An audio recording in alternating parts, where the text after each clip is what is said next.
Hello అందరికీ. ఈరోజు మా ఈవినింగ్ టిఫిన్‌లోకి ఏంటంటే ఉప్మా నూకతో గుంత పొంగడాలు. ఏంట్రా మాకు ఈ ఉప్మా నూకతో ఈ టార్చర్ అనుకుంటున్నారా? ఏం లేదబ్బా. నేను కిరాణా తేడానికి లాస్ట్ మంత్ వెళ్ళానా, అప్పుడు ఇడ్లీ నూక బదులు 3 కేజీలు ఉప్మా నూకే తీసుకొచ్చా. సో దాన్ని ఏదో ఒకలా కంప్లీట్ చేయాలి కదా, అందుకని చెప్పనమాట.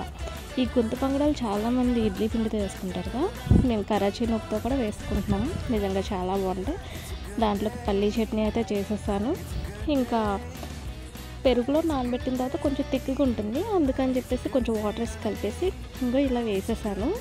నిజంగా ఇడ్లీ పిండితో కంటే కూడా ఇలా కరాచీ నూకతో చాలా బాగుంటాయి. ఆల్రెడీ ఒక వాయి వేసేసా, ఇంకొకటి వేసాను.